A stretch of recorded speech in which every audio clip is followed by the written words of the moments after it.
the effective resistance between A and B if resistance of each resistor is R will be.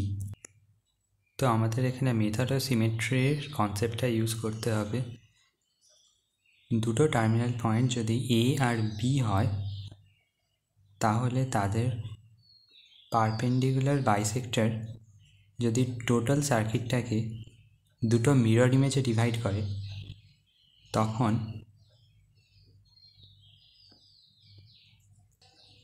Similar segment দিয়ে similar current প্রবাহিত হবে।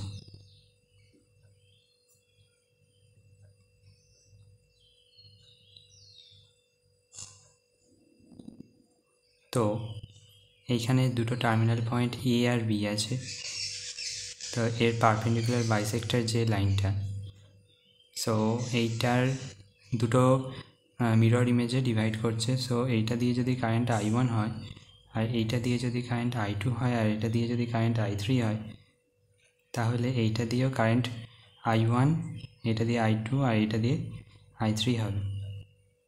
তো এইটা কখন সম্ভব?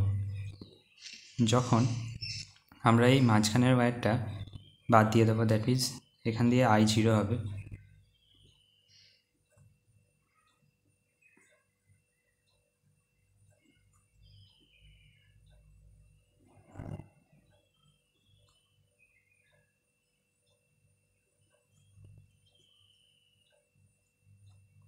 এটা বি আর এটা ই হবে। তো এটা প্যারালাল সার্কিটের মতো কাজ করবে। প্রত্যেকটা রেজিস্ট্যান্স আর, সো এটাকে আমরা এরকমভাবে করতে পারি, এটা আর, এটা আর, এটা 2R, এটা 2R আর এইখানে একটা থাকবে 2R। তো এইটাকে আমরা সলভ করব।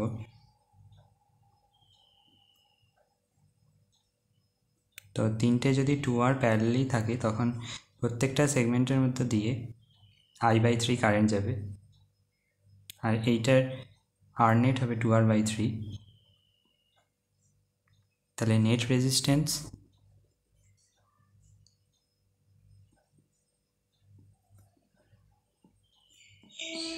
R plus 2R/3 plus R,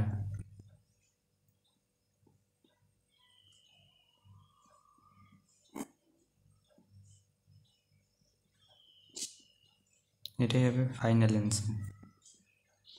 thank you.